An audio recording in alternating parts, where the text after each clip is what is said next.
Iya. Tak jane sak dicek. Duh, tengah titik. Ya kok dikata malah kenapa? Iya.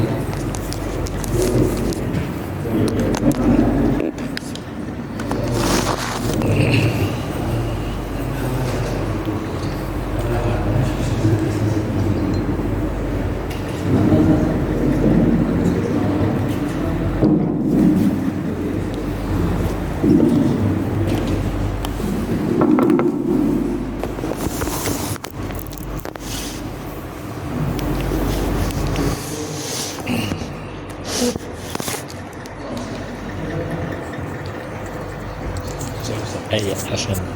Ini tua. Ya. Kadang-kadang ini baterainya habis. Oh iya, ini. Ya, ini. Pengganti. Itu kan enggak ngetes.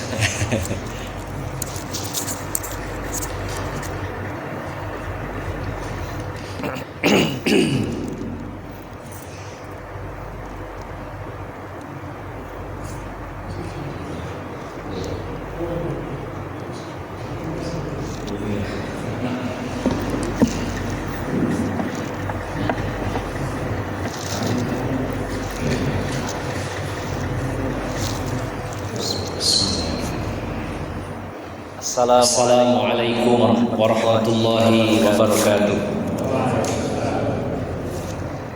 Innal hamdalillah nahmaduhu wa nasta'inuhu wa nastaghfiruh wa na'udzu billahi min shururi anfusina wa min sayyiati a'malina. May yahdihillahu fala mudilla lahu wa may yudlil fala hadiya lahu. وأشهد أن لا إله إلا الله وحده لا شريك له وأشهد أن محمدا عبده ورسوله لا نبي بعده. اللهم صل وسلم وبارك على نبينا محمد وعلى آله وصحبه أجمعين.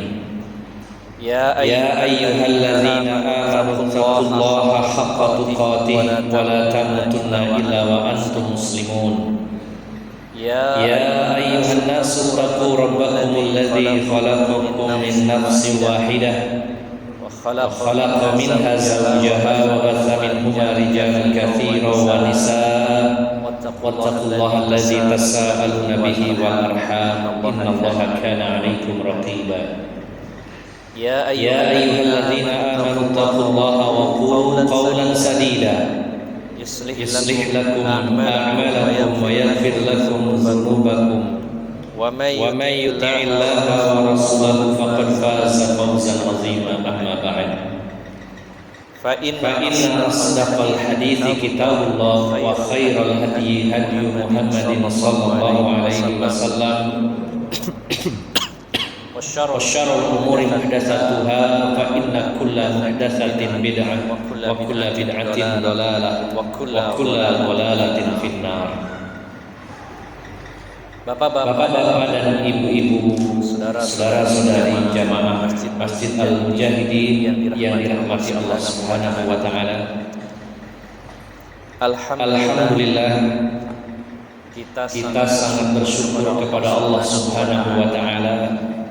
Pada malam hari ini kita bersama-sama duduk di dalam majelis ilmu, di mana kita masih diberikan kesempatan dan umur serta semangat oleh Allah Subhanahu wa taala untuk melaksanakan ketaatan kepadanya, khususnya dalam hadir mengikuti kajian Islamiyah. Bapak Ibu jamaah sekalian yang dimuliakan Allah Subhanahu wa taala, kita akan berusaha terus untuk mencapai level sebagai hamba Allah yang selalu bersyukur dalam semua keadaan. Kalau kita sudah mampu bersyukur kepada Allah dalam semua keadaan, maka alamat dan pertanda hidup kita bahagia. Jadi Bapak Ibu jamaah sekalian yang dimuliakan Allah Subhanahu wa taala, kalau saat ini kita bersyukur atas sesuatu yang menyenangkan menurut pandangan kita, tapi belum bisa bersyukur dengan sesuatu yang tidak menyenangkan menurut pandangan kita, maka berarti belum mencapai level tertinggi dari orang-orang yang bersyukur. Jadi kalau ada yang menyenangkan kita bersyukur, lalu kalau ada yang tidak menyenangkan kita belum bersyukur, maka berarti level kita masih kurang. Maka targetnya adalah bagaimana caranya dalam segala situasi, segala kondisi kita bisa bersyukur kepada Allah Subhanahu wa taala. Tidak perlu yang berat-berat, tidak perlu yang tinggi, dari hal-hal yang kecil. Kalau kita sudah mampu mensyukurinya dalam segala keadaan, maka kita sudah mencapai level sebagai hamba Allah yang bersyukur. Sebagai contoh, apakah ketika kita senang dengan suasana cerah dan kita bersyukur, apakah kita juga bersyukur dalam suasana hujan? Jadi misalkan yang menyenangkan kita itu adalah ketika cuaca cerah, kita bersyukur. Apakah juga kita bersyukur pada saat situasi kondisi yang bagi kita tidak menyenangkan, misalkan hujan? Ya, walaupun tidak semua orang sama. Tapi kalau kita menjadi orang yang mampu bersyukur, saat hujan bersyukur, saat panas bersyukur, maka alangkah bahagianya hidup kita. Hal yang sederhana. Karena berapa banyak orang bersyukur dengan kondisi hujan, tapi menggerutu saat kondisi panas. Contohnya produsen jas hujan. Wah, senang kalau hujannya datang. Hujannya turun terus, laris dagangannya. Kemudian sebaliknya, ya, para pemilik laundry atau mungkin sablon butuh panas, hujan terus sumpek. Ini umumnya manusia. Tapi apakah ada di antara kita yang hujan atau panas bersyukur, kemudian susah senang bersyukur? Banyak duit, sedikit duit bersyukur, ini luar biasa. Dan ini butuh latihan, butuh manajemen. Karena banyak dari kita mungkin kalau banyak duitnya senang dan bersyukur, tapi kalau pas nggak ada duit berat untuk bersyukur. Ya. Bagaimana caranya supaya kita menjadi orang yang mencapai level sebagai hamba Allah yang bersyukur dalam semua keadaan? Caranya adalah bagaimana supaya Allah itu mencintai kita. Kuncinya itu. Kita berusaha bagaimana supaya Allah itu mencintai kita. Karena kalau Allah sudah mencintai kita, apapun keadaan yang kita rasakan, apapun yang kita alami itu pasti kebaikan.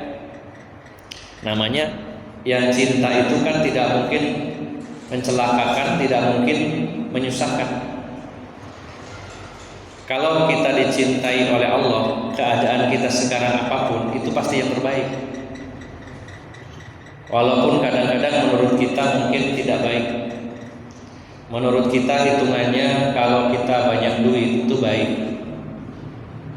Dan kalau duitnya sedikit apalagi kekurangan itu tidak baik. Tapi kalau Allah mencintai kita, kita dalam keadaan banyak duit itu kebaikan. Kalau kita gak punya duit juga kebaikan. Nah, coba kita renungkan sejenak, kalau kita dicintai Allah, apapun keadaan kita saat ini, itu yang terbaik, karena Allah cinta kita. Ada kalanya dengan rasa cinta itu tidak harus selalu menyenangkan bagi yang dicintainya. Demi kebaikan yang kita cintai, ada kalanya kita harus nyeples. Coba anak kita saking cintanya, kita saking cinta kepada anak kita, sampai kita pun kadang memukulnya dalam rangka mendidik. Bahkan karena cinta kepada anak kita itu harusnya di rumah, berkumpul dengan kita, makan bersama, bercanda bersama, nonton bareng, ya, tidur diceritain, itu maunya kita. Tapi karena cinta kepada anak kita biarkan mereka tinggal di pondok, jauh dari kita, dengan kehidupan yang sederhana bersama teman-temannya. Itu kita lakukan apa? Karena kita cinta. Ya. Nah, begitu pula Allah Subhanahu wa taala. Kalau Allah sudah mencintai kita, keadaan kita apapun saat ini itu pasti yang terbaik. Walaupun menurut kita jelek, tapi pasti bagi Allah itu baik karena Allah cinta kepada kita. Nah, disinilah Bapak Ibu jamaah sekalian, kalau kita sudah mencapai level tersebut, masya Allah hidup ini bahagia. Saat hujan, ya Allah, alhamdulillah, Engkau kasih hujan. Ya, semuanya jadi subur, udara jadi adem. Ketika panas, alhamdulillah ya Allah, Engkau beri panas. Baru mataharinya satu, panasnya kayak gini, untung nggak Engkau kasih 7. Ya, misalkan contohnya begitu, di manage. Semua keadaan, ya, semua keadaan. Nah, ini yang dicapai oleh Rasulullah SAW. Beliau ketika mendapatkan kesenangan, beliau mendapatkan kebahagiaan, beliau mengatakan alhamdulillah bi ni'matihi tatimmus shalihat. Segala puji bagi Allah, dengan nikmatnya semakin sempurnalah kebaikan. Dan ketika mendapat sesuatu yang tidak menyenangkan, Rasulullah mengatakan alhamdulillahi ala kulli hal. Segala puji bagi Allah dalam semua keadaan. Senang alhamdulillah, susah alhamdulillah. Ini tidak mudah lagi.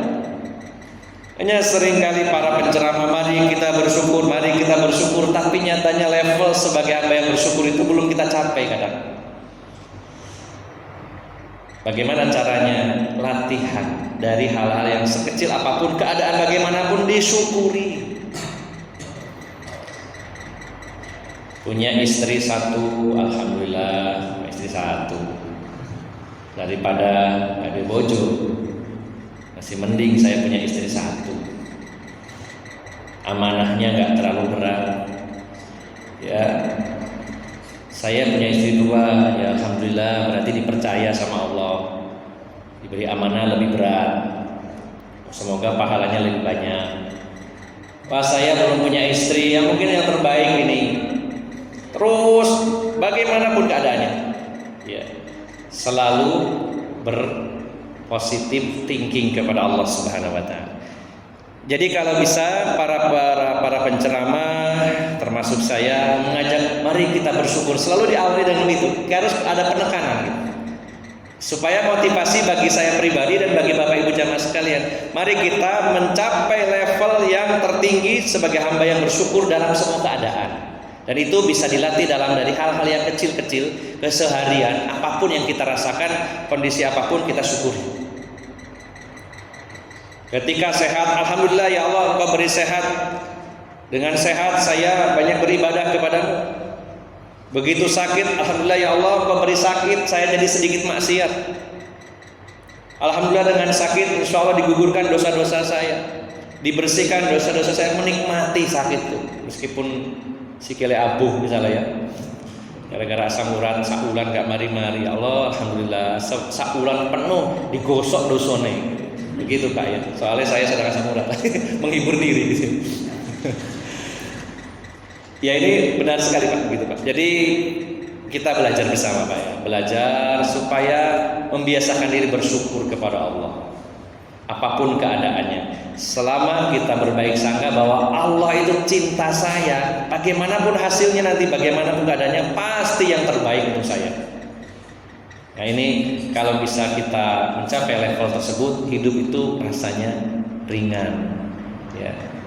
Ya sekali lagi butuh latihan, membiasakan dari hal-hal yang kecil sehingga lambat laun akan terbiasa. Baik Bapak Ibu jamaah sekalian, itu sekedar mukadimah yang mudah-mudahan bermanfaat bagi saya, umumnya bagi Bapak Ibu jamaah sekalian. Pada malam hari ini kita akan membahas sebuah tema yang sederhana, yaitu menjadikan Ramadan tahun ini adalah Ramadan terbaik kita. Kalau kita hitung-hitung Bapak-bapak dan Ibu-ibu jamaah sekalian, kita ini sudah mengikuti puasa Ramadan itu mungkin puluhan kali. Bagi bapak-bapak yang usianya sekitar 40 sampai 50 rata-rata ya. 40 sampai 50, ambil tengah-tengahnya 45. Balik usia anggap saja 15. Ya, kalau anak sekarang lebih instan, lebih cepat, ya, serba instan, sampai balik pun lebih instan. Entah kebanyakan apa itu ya, kebanyakan ayam ya, orang enggak ya. Jadi cepat sekali baliknya. Tapi anggap rata-rata 15 tahun yang laki-laki. Kalau usia sekarang 45, baliknya usia 15, berarti mulai dicatat amal-amal kita dan dosa kita itu sejak usia 15 sampai 45, yaitu selama 30 tahun. Artinya kita kurang lebihnya sudah berpuasa Ramadan sebanyak 30 kali kurang lebihnya. Apalagi yang sudah umurnya 50, tinggal nambahkan ya kurang lebihnya 35 kali puasa. Yang 60 berarti 45 kali berpuasa. Nah, maka Bapak Ibu jamaah sekalian, sekian puluh kali kita berpuasa, apakah puasa kita itu hanya mengalir begitu saja, rutinitas begitu saja? Apakah ada sesuatu yang spesial dengan puasa kita? Maka puasa yang kurang lebih mungkin 6 hari lagi atau 5 sampai 6 hari lagi, ini bisa jadi puasa terakhir kita, bisa jadi. Beberapa teman saya yang pada bulan Ramadan lalu masih berjumpa, pada tahun ini sudah dipanggil Allah Subhanahu wa taala. Beberapa takmir masjid, beberapa panitia kajian, jamaah kajian di beberapa wilayah sudah meninggal beberapa bulan yang lalu. Ramadan lalu masih ketemu saya, Ramadan ini ya saya juga tidak tahu nyampe apa enggak, tidak ketemu. Maka sangat mungkin Allah takdirkan kita masuk ke bulan Ramadan tahun ini, dan itu bisa jadi Ramadan terakhir kita, sangat mungkin. Siapa yang akan jamin akan bertemu lagi di tahun-tahun berikutnya? Maka dalam beribadah kita usahakan, apakah itu sholat atau yang lainnya, kita usahakan supaya berkualitas. Kita harus menganggapnya ini sholat terakhir saya, besok Ramadan terakhir saya. Apabila puluhan tahun yang lalu Ramadan itu begitu datar-datar saja, maka yang tahun ini harus beda. Bagaimana Ustaz? Harus ada komitmen bersama-sama. Saya, panjenengan semuanya, Ramadan tahun ini harus ada sesuatu yang spesial, beda dengan Ramadan tahun sebelumnya. Lalu bagaimana caranya? Saya merangkum beberapa poin supaya puasa Ramadan tahun ini mudah-mudahan menjadi Ramadan yang terbaik selama kurun terakhir. Kalau memang Allah takdirkan beberapa tahun ke depan masih hidup, mudah-mudahan tahun berikutnya lebih baik lagi dan lebih baik lagi. Tapi setidaknya Ramadan ini kita jadikan Ramadan yang terbaik selama kita mengikuti puasa di bulan Ramadan puluhan tahun ini. Ada beberapa poin supaya Ramadan kali ini menjadi spesial dan mudah-mudahan jadi Ramadan yang terbaik. Yang pertama, hendaknya kita rindu dan kangen serta berharap-harap kepada Allah, bahkan meminta kepada Allah agar bertemu dengan Ramadan. Yang pertama, kalau ingin Ramadan ini menjadi Ramadan yang terbaik, kita harus punya rasa rindu terhadap bulan Ramadan, sehingga kita pun berharap bertemu dengannya, bahkan meminta kepada Allah Subhanahu wa taala. Bagaimana dulu para sahabat, dijelaskan oleh para ulama, para pendahulu kita, kalangan salafus saleh, khususnya para sahabat. Para ulama mengatakan, kanu yad'una Allah sittata ashhurin an yuballighahu ila Ramadan, atau ayyuballighahum syahru Ramadan. Para pendahulu kita, generasi terbaik umat ini, para sahabat, mereka berdoa kepada Allah selama 6 bulan lamanya, meminta supaya ketemu bulan suci Ramadan. Ya, kalau para sahabat 6 bulan, ini kan kurang 6 hari. Paling kan 6 hari kita minta, ya Allah mudah-mudahan saya ketemu dengan bulan Ramadan, daripada tidak pernah sama sekali meminta. Para sahabat 6 bulan terus menerus, ya Allah pertemukan kami dengan bulan Ramadan. Itu menunjukkan adanya kerinduan, adanya rasa kangen kepada bulan Ramadan. Ada waktu lagi di 6 hari kita berharap minta kepada Allah supaya bisa bertemu dengan Ramadan. Ya. Dan mereka juga summa yad'una Allah sittata asyhurin an yataqabbalahu minhum. Dan setelah Ramadan mereka berdoa kepada Allah, meminta agar puasanya diterima oleh Allah Subhanahu wa taala. Ini poin yang pertama, agar Ramadan ini menjadi Ramadan yang terbaik. Hendaknya kita memiliki rasa rindu dan kangen terhadap bulan Ramadan. Yang kedua, ini sebenarnya juga menjadi salah satu alat ukur tentang iman kita. Yang kedua adalah sukacita dengan datangnya Ramadan.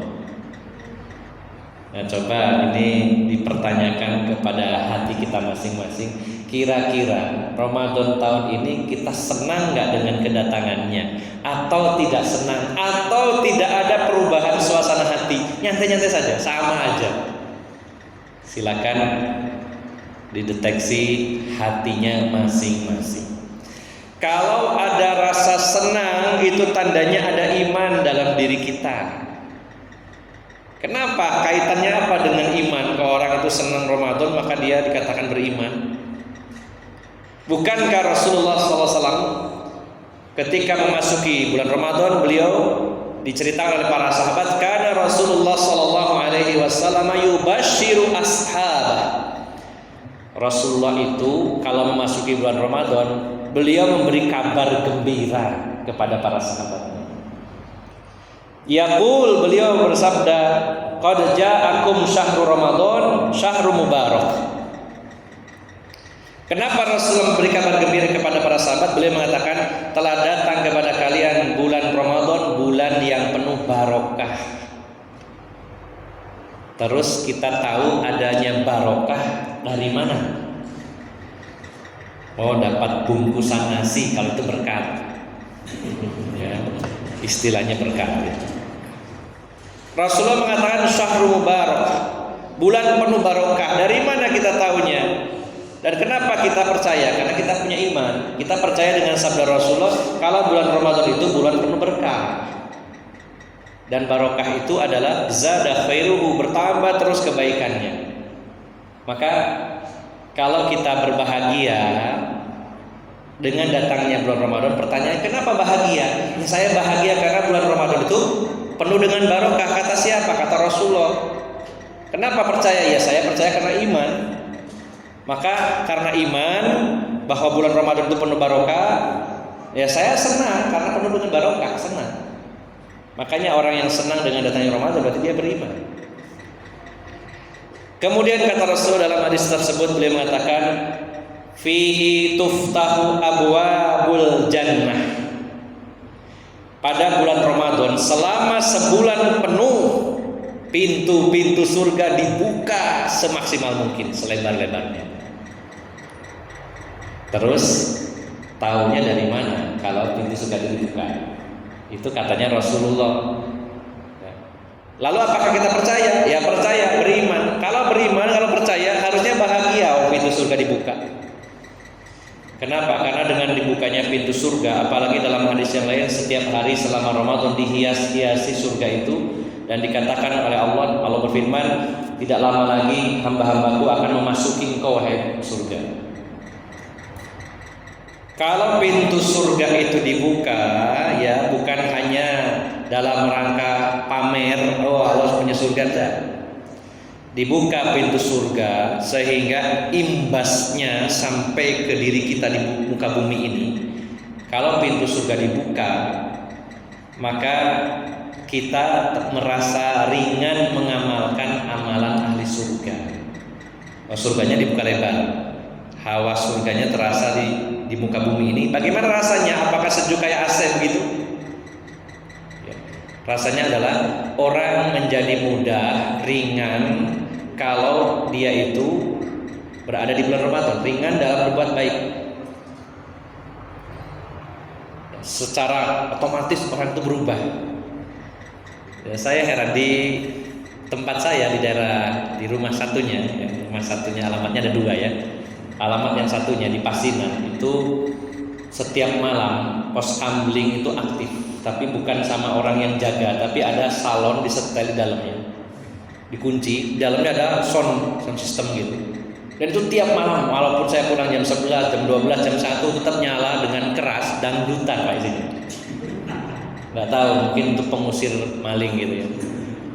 Orang yang jaga tidak ada satupun, tapi disetelkan tipnya takut dicolong juga, dikunci di dalam gitu. Tiap malam saya lewat, saya mikir orangnya nggak terpeken yang di depan atau di belakang pos kamling. Nah, uniknya ini sudah 3 hari ini setiap saya lewat situ diganti murotal. Oh, ini kan saya mikir apa ya kok diganti jadi ngaji ini ya? Oh, mungkin momennya mau Ramadan, orang jadi mudah berbuat baik. Yang tadinya dangdutan kok tiba-tiba diganti dengan murotal, dimudahkan oleh Allah Subhanahu wa taala. Contohnya saja orang sedekah itu kalau bulan Ramadan, masya Allah, masjid-masjid itu sampai takminnya bingung, orang kolak, ini lo kacang hijau, ini semongko, ini salah, banyak. Begitu Ramadan bubar, bersih masjid itu ya. Seringnya begitu. Artinya apa? Di bulan Ramadan itu dibuka pintu surga selebar-lebarnya, orang mengamalkan ahli surga. Ya, mendengarkan Al-Qur'an, bersedekah itu rasanya mudah sekali. Dan ini harusnya sesuatu yang membahagiakan kalau kita punya iman. Karena apa? Karena kita percaya bahwa pintu surga dibuka pintunya. Karena kita percaya. Lalu kata Rasulullah, wa tughlaqu fihi abwabul jahim. Ditutup rapat-rapat pintu-pintu neraka jahanam. Neraka ditutup rapat. Sehingga imbasnya orang-orang di muka bumi itu mengurangi amalan-amalan ahli neraka, berkurang selama Ramadan. Wa tughallu fihi syayatin, dan syaiton-syaiton itu dibelenggu, diikat. Jadi sementara setannya mendapat cuti selama sebulan tidak mengganggu kita. Lantas kalau sudah diikat, otomatis yang membisikkan kejahatan ya menurun gitu. Tapi kenapa masih banyak orang yang berbuat jahat selama Ramadan tidak hilang sama sekali? Ada 2 kemungkinan. Yang pertama, karena bisikan dalam jiwa manusia itu bukan satu-satunya syaitan, tapi bisa juga bisikan dari hawa nafsunya, dari jiwanya. Karena Allah menyatakan innan nafsa la ammaratum bisu illa ma rahima rabbi.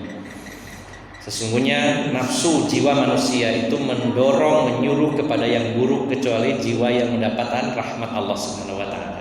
Bisa jadi karena bisikan jiwanya. Atau yang kedua, karena dia sudah lanyah, mahir. Ya, selama 11 bulan ditren sama setan untuk berbuat dosa, sehingga sebulan itu gak ada artinya. Ya setan mos kapopo. Aku dicancang sampai wis tak latih mahir. Ya, berbuat dosa wis otomatis wis tubuh 11 bulan saking dekatnya dengan syaitan, sehingga mudah sekali dia melakukan dosa karena terbiasa. Mungkin ada yang seperti itu ya.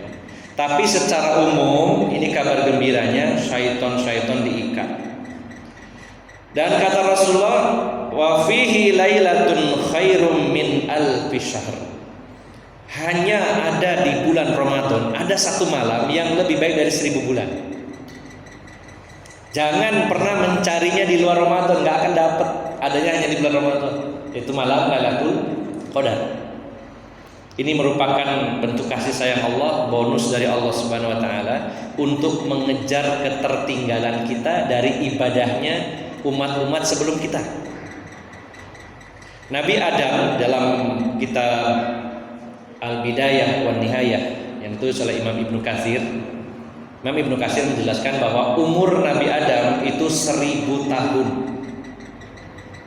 Dalam Al-Quran umur Nabi Nuh 950 tahun.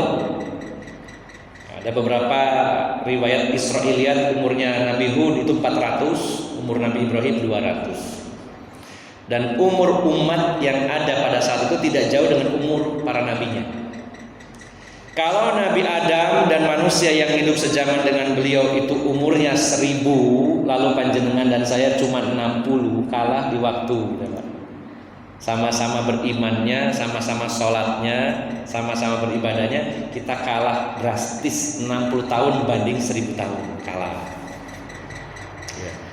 Bandingkan sama Nabi Nuh 950 tahun, kita kalah jauh. Bandingkan sama Nabi Hud 400 tahun, kalah jauh. Kalau anggapannya sama-sama beriman, sama-sama beramal soleh. Tapi ternyata Allah berikan bonus bagi umat Rasulullah Muhammad SAW adanya malam Lailatul Qadar yang lebih baik dari 1000 bulan. Berarti kalau bapak-bapak ada yang sudah berpuasa 30 tahun atau 30 kali Ramadan dan mendapatkan malam Lailatul Qadar, berarti sama dengan 30.000 bulan. Berapa Pak? Hitung.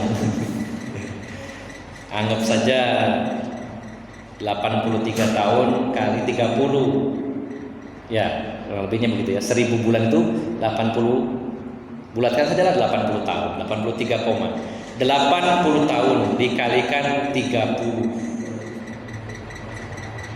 80 dikali 30 bukan 3 ya. 2400. 2400 berapa? Tahun. Ya.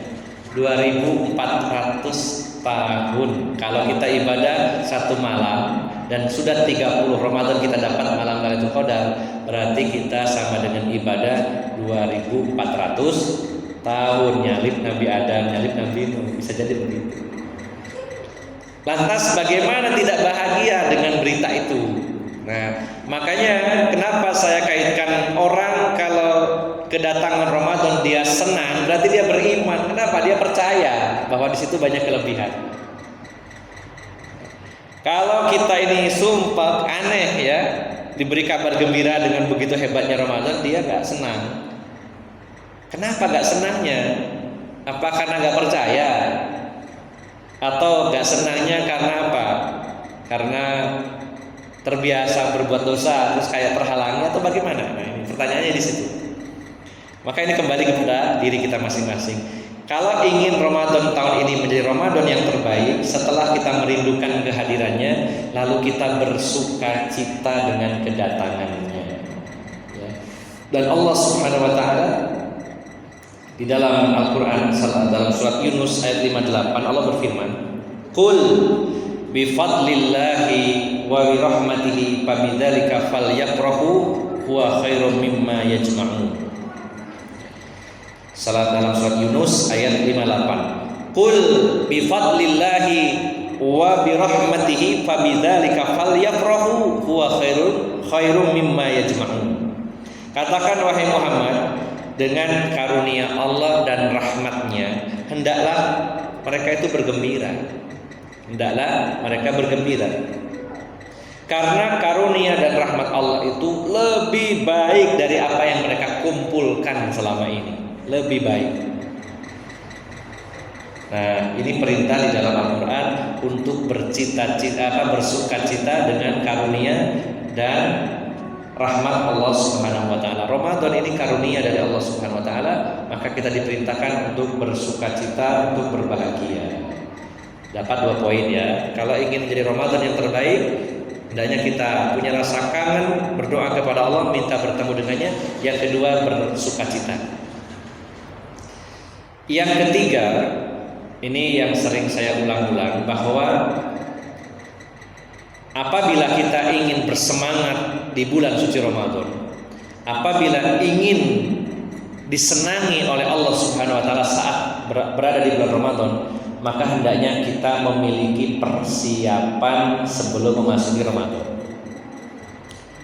Allah Subhanahu wa taala berfirman di dalam surat At-Taubah ayat 46. Allah berfirman, "Walau aradul khuruja la a'addu lahu 'uddatan walakin karihallahum bi'athahum fasabbatahum wa qila qudu ma'al qaidin." Ini Allah bercerita tentang orang-orang munafik yang tidak punya persiapan, tapi mereka ikut berangkat berperang bersama Rasulullah SAW. Maka Allah nyatakan dalam firman-Nya, kalau mereka itu orang-orang munafik berangkat bersamamu wahai Muhammad, berperang bersamamu, maka Allah nggak suka keberangkatan mereka. Kenapa Allah gak suka? Karena mereka tidak punya persiapan. Seandainya mereka itu keluar berangkat bersamamu, ya, dan mereka tidak punya persiapan, maka Allah gak suka keberangkatan mereka, dan Allah akan lemahkan semangat mereka, dan dikatakan kepada mereka, lebih baik kalian duduk-duduk saja bersama orang-orang yang duduk. Ini kaitannya dengan perang, tapi para ulama di antaranya Syekh Muhammad bin Shalih Al-Utsaimin mengatakan bahwa ayat ini berlaku untuk ibadah-ibadah yang lainnya. Kalau sebuah ibadah setiap muslim itu mempersiapkan diri menghadapinya, maka Allah suka dengannya. Tapi kalau tidak mempersiapkan diri, Allah tidak suka dan Allah akan lemahkan semangatnya. Nah, ternyata penting Pak ya, dalam segala hal harus punya persiapan. Termasuk ketika akan memasuki bulan Ramadan ini, kalau ada persiapan, Allah suka dan Allah nanti akan semangatkan kita. Tapi kalau tidak siap, Allah nggak suka dan Allah akan lemahkan semangat kita. Dulu orang-orang munafik tidak punya persiapan untuk bertempur. Kalau mereka memaksakan berangkat, Allah nggak suka. Orang kalau nggak punya kesiapan, bukannya malah membantu tapi nyerimpeti. Kalau orang nggak punya kemampuan, jadi bukan hanya persiapannya itu hanya memiliki perbekalan, memiliki persenjataan, tapi juga kemampuan menggunakannya. Kalau punya persenjataan saja tidak cukup karena nggak bisa menggunakan. Ya, bawa mortir harusnya melontar, jatuhnya di depannya, kan bahaya Pak malah. Bukannya menghancurkan musuh, menghancurkan diri sendiri karena nggak punya kemampuan, nggak punya kesiapan, gopo. Ya. Banyak itu kejadian kalau lihat di YouTube, tapi dalam rangka latihan ya. Harusnya melontar, jatuhnya di depannya, ledos dewe gitu. Karena gak punya kesiapan. Ini dalam bicara masalah perang, tapi berlaku juga dalam semua ibadah harus ada persiapan. Persiapan apa kalau puasa? Bapak Ibu jamaah sekalian. Yang paling penting nomor 1, persiapan ilmu. Coba dibuka lagi Pak beberapa hari ini fikih Ramadan, barangkali ada hukum-hukum yang lupa. Kadang-kadang kita sudah tahu tapi lupa, perlu dibuka-buka lagi. Apa ya kira-kira yang membatalkan puasa itu? Apakah juga masih ada yang salah paham, tidak bisa membedakan membatalkan puasa atau membatalkan pahala puasa? Sehingga dihukumi sama, pokoknya kalimatnya batal, dianggap sama, padahal beda. Membatalkan puasanya atau membatalkan pahala puasanya, beda. Ada memang dalam hadis Nabi bahwa perkara-perkara yang membatalkan pahala puasa diantaranya melihat lawan jenis dengan syahwat. Maka kalau kita sedang berpuasa ternyata teledor lalu melihat di depan kita ada cewek cantik, wah, terus habis itu mikir, loh saya kan puasa, waduh batal, tak mampir warkop aja masih sana. Nah itu salah paham, dikira yang batal puasanya, padahal yang batal adalah pahala puasanya atau minimal berkurang. Termasuk juga ghibah, termasuk juga mengadu domba, ya, termasuk juga ropat, yaitu perkataan yang kotor, ya, kata-kata kotor, bukan bilang kotor-kotor gitu enggak ya, maksudnya kata-kata yang nyerempet seperti porno dan sebagainya. Ini mengurangi pahala puasa, bahkan bisa membatalkan pahala puasa. Tapi bukan membatalkan puasanya, karena yang membatalkan puasa itu sedikit sebenarnya. Kemarin sudah dibahas di mana itu di Al-Hidayah ya, tentang perkara-perkara yang membatalkan puasa itu cuma 6 dalam hadis Nabi SAW. 1, 2, 3, makan, minum, muntah disengaja. Kalau tidak sengaja karena lupa, maka tidak batal puasanya, tidak wajib qadha, tidak wajib kafarah. Makan, minum, muntah, lupa tidak disengaja, maka tidak batal. Walaupun itu habis 2 piring, minumnya 2 gelas, kalau lupa tidak batal puasanya. Lanjutkan. Ya. Tapi yang penting saat ingat berhenti, gitu ya. Jangan diterus-teruskan. Ya. Nah, bagaimana kalau sedang makan rambak habis sak toples terus keseretan baru iling kok poso aku ki apa iki? Minum apa lanjut puasa Pak kayak gitu Pak? Waduh iki jam 7 ngenteni maghrib keseretan ya apa iki? Kalau minum dari batal, kalau nggak minum Pak gimana? Ya diukur aja Pak ya, kalau memang membahayakan nyawa terutama, membahayakan kesehatan, ya sudah terpaksa batal. Tadi salahnya lupanya saat makan rambak baru ingat pas keseretan. Ya, coba kalau ingatnya setelah minum, nah aman. Tapi kan namanya ingat kan nggak bisa disetting. Tiba-tiba ingatnya pas keseretan, gimana? Ya diukur, kalau membahayakan ya dibatalkan, kalau tidak ya terpaksa lanjut ya, dikuat-kuatkan karena tidak membahayakan, ya paling seret sedikit ya lanjut. Ya. Tapi kalau disengaja maka batal. Maka yang membatalkan puasa makan, minum, kemudian muntah yang disengaja. Wah saya ini nggak makan, nggak minum, tapi ngemut permen, soalnya kan nggak termasuk makanan, nggak termasuk minuman. Maksudnya apa? Gitu. Nek ngemut permen tau Ustaz kan butuh mangan, jadi kira makan itu makan berat. Wah saya ini nggak makan, nggak minum, nggak ngemut permen, asap tok, kan nggak bukan makanan gitu ya. Ya kebul ini kebul Ustaz bukan makanan, bukan minuman gitu ya. Jadi hukumi yang sama seperti makanan dan minuman. Saya ini nggak makan, nggak minum, nggak ngemut permen, nggak rokokan, tapi diinfus makanan, ben gak loyo, ya sama aja gak ada artinya puasa. Itu dihukumi yang sama. Tapi poin intinya adalah makan, minum, muntah disengaja. Yang keempat, kelima, haid dan nifas. Ibu-ibu jangan lupa, haid atau nifas sampai dikatakan walau lahdotan fi akhirin nahar. Walaupun kurang sesaat di akhir hari tetap batal. Jadi kalau maghribnya jam 5:30, jam 17.30, kemudian jam 17.25 ternyata datang ya tamunya, datang bulan, kurang 5 menit tetap batal ya. Walaupun kurang sedikit tetap batal. Dan wajib qadha, harus membayar. Bayarnya ya 1 hari, jangan 5 menit ya. Kurang 5 menit bayarnya 5 menit setelah hari penuh ya ibu. Nah yang terakhir al-jima, yaitu hubungan intim. Makan, minum, muntah disengaja, haid, nifas, jima, hubungan intim. Nah, termasuk bagian dari jima ini, walaupun tidak langsung dengan lawan jenis, mengeluarkan secara sengaja, tetap batal puasanya. Selain berdosa, batal juga. Ya. Tapi kalau nggak sengaja, itu dewe, ya itu tidak membatalkan. Dilanjut puasanya. Misalkan mimpi basah, maka tidak membatalkan. Nah, jadi ini masalah fikih Ramadan, monggo dibuka-buka kembali. Apa rukun puasa, apa yang membatalkan puasa, apa sunnah-sunnah puasa, apa yang dibolehkan saat berpuasa. Ini perlu dipersiapkan. Ini adalah bentuk persiapan kita, persiapan ilmu. Yang kedua tidak kalah penting, persiapan fisik. Ya monggo. Gimana ya caranya ini 6 hari kurang 6 hari ini mau puasa supaya sehat. Diukur asam uratnya saya telulas kayak apa modunan itu. Diusahakan supaya di Ramadan sehat. Waktu pilek segera berusaha untuk sembuh supaya pas Ramadan sehat. Ini persiapan namanya. Walaupun itu berupa persiapan fisik. Nah, tambahan lagi persiapan apa? Kalau ada persiapan uang. Kalau ada. Kalau nggak ada, apa yang dipersiapkan?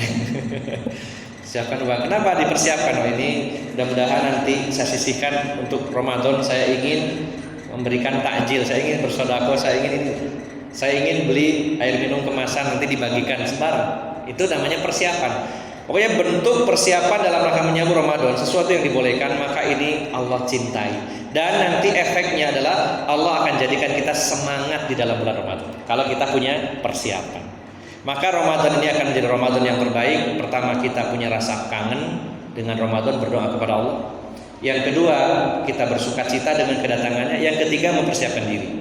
Nah, lalu yang terakhir, Bapak Ibu jamaah sekalian, supaya Ramadan kali ini bisa lebih baik dan spesial, kita memasuki bulan Ramadan bukan hanya sekedar puasa, tapi nilai-nilai dari puasa kita perkuat lagi. Contohnya apa? Belajar tentang keikhlasan. Kita berpuasa sebulan penuh dilatih oleh Allah Subhanahu wa taala untuk membiasakan diri ikhlas. Karena ibadah yang kata Imam Ibnu Hajar Al-Asqalani ketika beliau menjelaskan hadis yang berbunyi hadis qudsi, Allah berfirman, ya, kullu amali ibni Adam lahu hasanah wal hasanatu bi asyri amsalha illa siyam fa innahu li wa ana ajzi bihi. Setiap amal Bani Adam itu baginya satu kebaikan dan akan dilipat gandakan 10, minimal 10, kecuali puasa. Karena itu untukku dan aku sendiri yang akan membalasnya. Nah, kalimat aku sendiri yang membalasnya. Kenapa puasa itu dibedakan? Kata Imam Ibnu Hajar Al-Asqalani, karena puasa itu ibadah yang Allah syariatkan yang paling minim untuk riya, bahkan tidak ada riya. Kalau ibadah yang lainnya itu masih peluangnya riya ada. Sholat masih ada peluang riya. Kalau sendirian Allah Akbar, qul huwallahu ahad, Allahu samad, lam yalid walam yulad walam yakul lahu kufuwan ahad. Begitu banyak orang amma yatasaalun. Bisa ada peluang, misalkan begitu ya. Bukan berarti saya menyalahkan membaca amma yatasaalun, tapi maksud saya puasa salat itu masih punya peluang untuk riya. Sedekah wah, sangat mungkin. Dan itu terkembalinya kepada niat ya.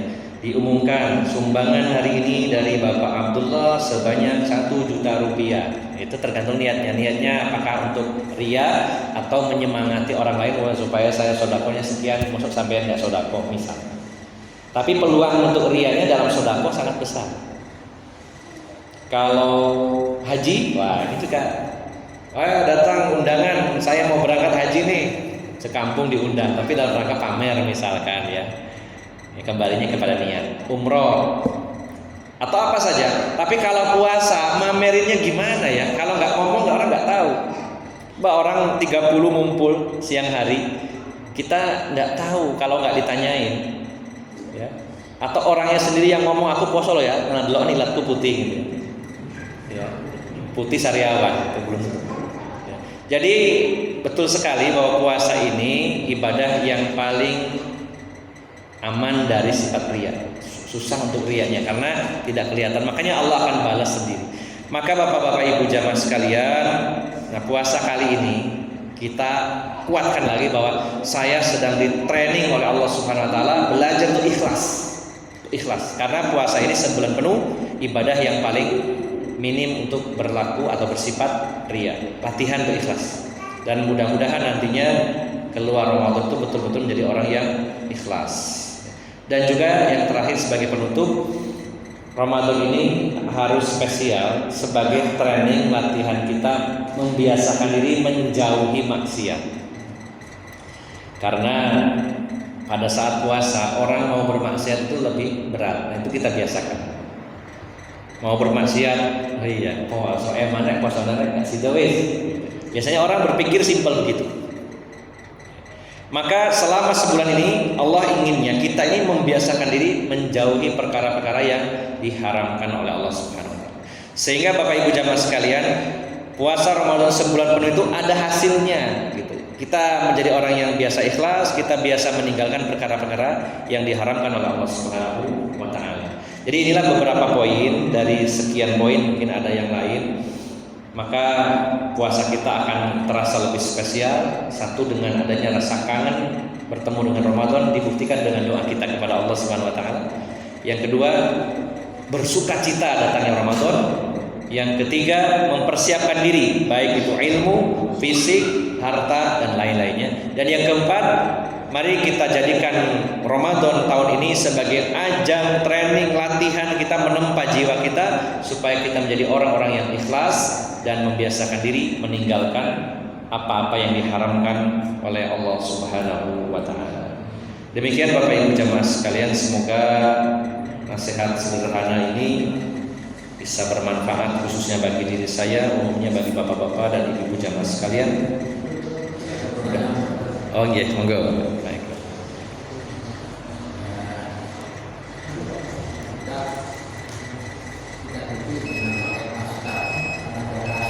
Oke.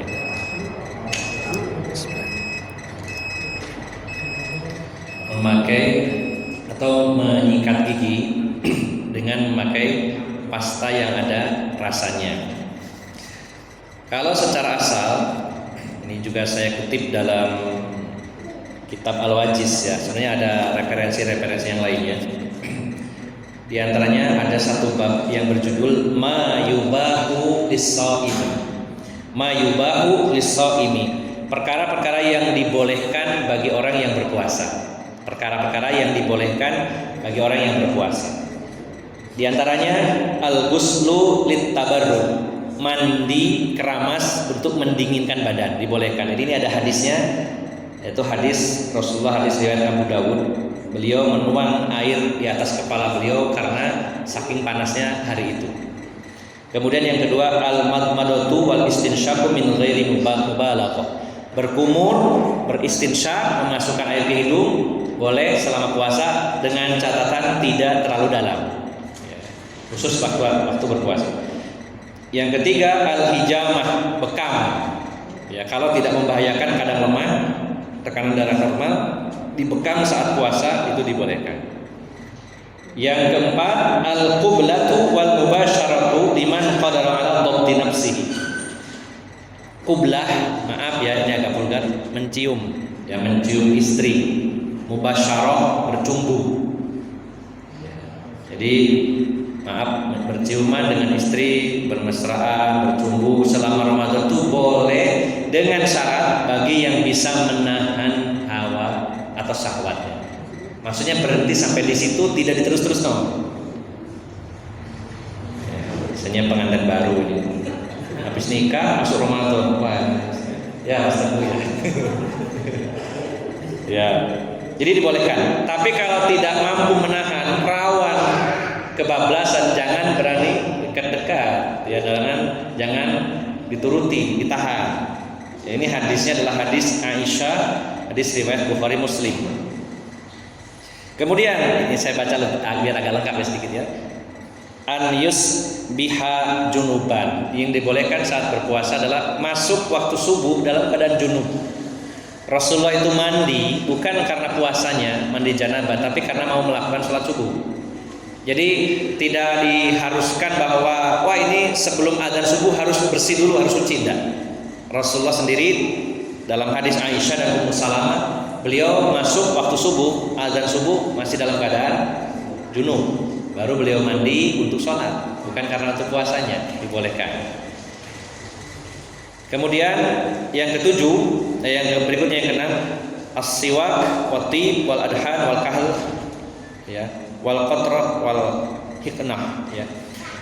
Siwak yaitu menyikat gigi, memakai minyak wangi, bercelak diantaranya ya. Nah, yang perlu kita perdalam lagi adalah secara asal as-siwak yaitu menyikat gigi sebenarnya dibolehkan ketika berpuasa. Ya. Tetapi yang agak rawan ini yang jadi pembahasan adalah di antara pasta gigi itu ada yang mengandung gula, ada yang mengandung rasa buah-buahan dan sebagainya. Maka walaupun terjadi perbedaan pendapat, lebih amannya tidak memakai yang seperti itu. Kalau ada siwak saja atau sikat gigi saja. Atau kalaupun ada, kita pastikan bahwa di situ tidak ada kandungan ya gula, kemudian juga rasa stroberi dan sebagainya. Walaupun ini tidak semua ulama sepakat membatalkan, tapi demi kehati-hatian Sebaiknya kalau kita lihat as-siwak yang dimaksud sini adalah yang biasa Rasulullah lakukan itu pakai siwak, kayu siwak. Oh, mungkin ada pertanyaan, tapi kan kayu siwak mengandung getah-getahnya, apakah itu termasuk makanan gitu? Karena kalau pasta gigi itu gula, dikhawatirkan nanti dihukumnya sama dengan tadi permen pun dari gula. Ada rasa stroberinya, ada gulanya.